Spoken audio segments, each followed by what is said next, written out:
Chapter बहुपद। एक द्विघातीय बहुपद ज्ञात कीजिए जिसके शून्याङ्कों का योग तथा गुणनफल क्रमशः दी गई संख्या है। इससे पहले हमने दो सवाल किए। इससे पहले हमने एक सवाल किया जिसकी एक संख्या भिन्न की थी, जिसके शून्याङ्कों का योगफल भिन्न था और गुणनफल नेचुरल नंबर था। अभी यहाँ पर जो है हमारा योगफल अंडर रूट में है और दूसरा हमारा गुणनफल 1/3 है। तो इस सवाल को कैसे करेंगे, चलिए आइए देखते हैं। तो हमने क्या दिया गया है वो लिख लेते हैं। दिया है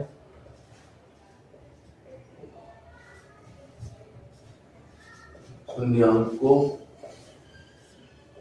का योगफल। क्या है योगफल? √2 इक्वेशन फर्स्ट। चूंकि दूसरा क्या है, शून्याङ्कों का गुणनफल 1/3 इक्वेशन सेकंड। एक बात आप ध्यान रखिए कि क्वेश्चन में जरूरी नहीं है कि हमेशा शून्याङ्कों का योगफल पहले और बाद में शून्याङ्कों का गुणनफल लिखा होगा। क्वेश्चन ध्यान से पढ़िए।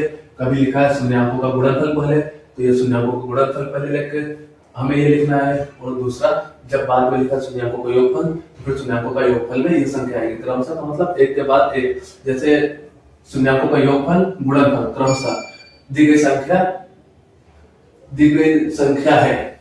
तो क्रमशः का मतलब क्या होता है, एक के बाद एक। तो पहले क्या है योगफल, तो पहले योगफल, फिर गुणनफल। इसलिए आप क्वेश्चन हमेशा ध्यान से पढ़िए। कभी लिखा है शून्याङ्कों का गुणनफल और योगफल क्रमशः दी गई संख्या है, तो पहले ये गुणनफल हो जाएगा, ये योगफल हो जाएगा। इसलिए हमेशा सवाल करने से पहले क्वेश्चन को एक बार ध्यान से पढ़ना है, जल्दीबाजी नहीं करनी है।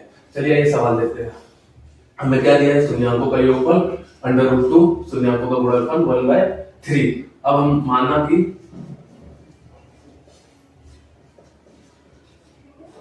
ये जो शून्याङ्कों का योगफल और गुणनफल है, इसका बहुपदी समीकरण क्या है, यह माना कि द्विघात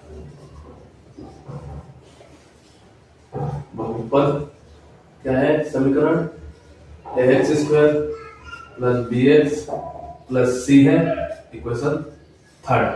क्योंकि अभी हम इक्वेशन थर्ड मान लिए ax² + bx + c एक द्विघातीय बहुपद है, तो इसके हम गुणांक निकाल लेते हैं सवाल को आगे बढ़ाने के लिए।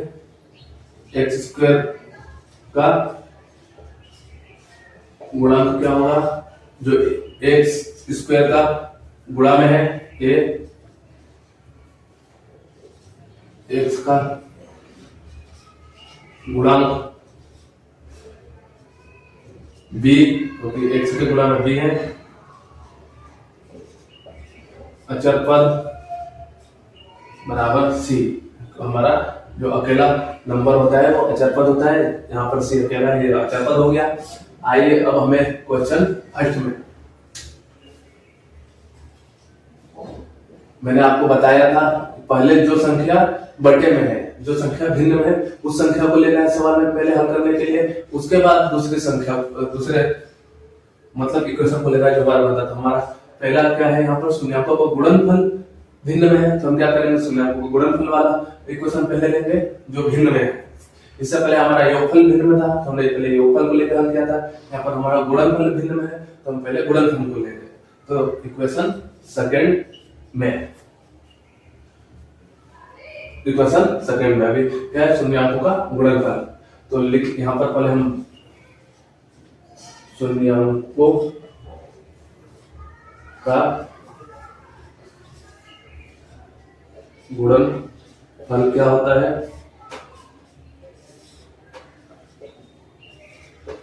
अचर पद बराबर x² का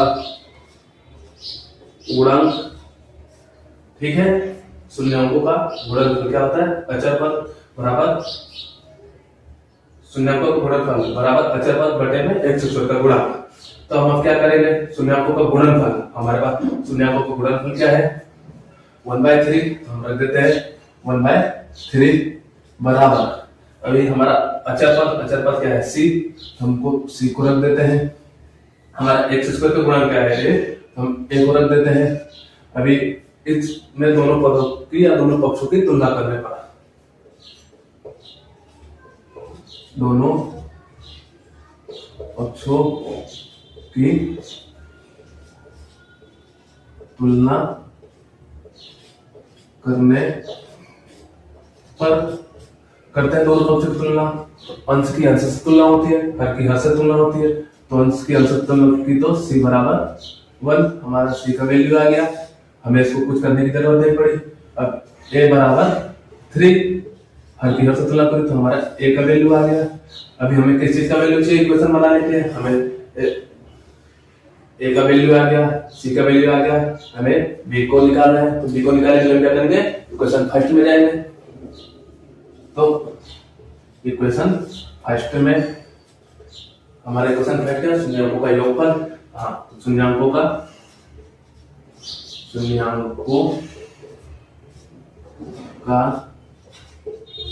योग बराबर क्या होता है?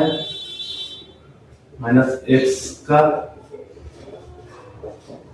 गुणांक बटे में x² का गुणांक। हमारा शून्याङ्कों का योगफल क्या होता है? -x का गुणांक बटे में x² का गुणांक। तो हमारे शून्याङ्कों का योगफल क्या है? √3। तो हम इस जगह √3 रख सकते हैं। बराबर माइनस तो है सूत्र में, तो माइनस आता है। अभी x का गुणांक क्या है हमारा? b, यहाँ पर b आएगा। x² का गुणांक हमारा क्या है? a, तो हाँ यहाँ पर a आता है।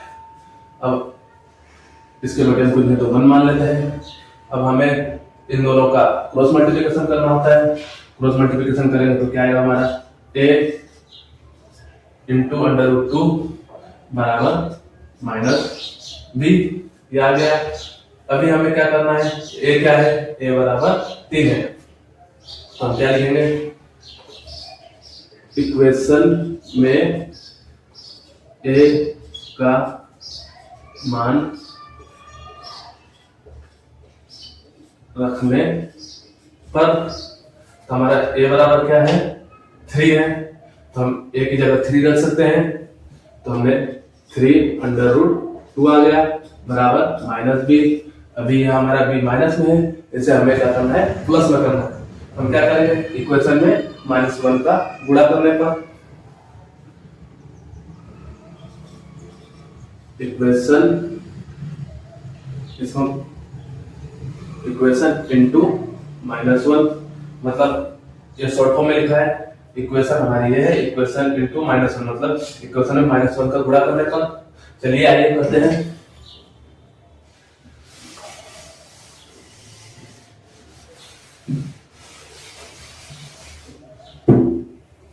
तो क्या होगा? -1 इंटू √3/2 बराबर -1 इंटू -b। अब ये माइनस और प्लस से गुणा हो तो माइनस का आंसर होता है। तो -3√2 बराबर माइनस और माइनस प्लस, तो b। अभी हमें इक्वेशन बनाने के लिए a, b और c के मान चाहिए थे, जो मिल गए हैं। तो हम इक्वेशन थर्ड मिटा चुका है। पर इक्वेशन थर्ड में a, b, c के मान रखने पर हमारी क्वेश्चन थर्ड क्या था? ax² plus bx plus c। अभी a की वैल्यू क्या है हमारी? 3। a की जगह क्या रख देते हैं? 3x²। हमारी b की जगह पे क्या है? Minus plus 3√2x plus c हमारा क्या है? 1, तो 1 रख देते हैं। 3x² ऐसा ही आ जाएगा। प्लस और माइनस क्या हो जाता है? -3√2x plus 1। ये हमारा आंसर आ गया। जो लिखा दिया वो बता गया। ठीक है, धन्यवाद। कोई नहीं समझ में आया तो आप कमेंट बॉक्स में लिखें, मैं आपको अच्छे तरह से समझाने की कोशिश करूंगा।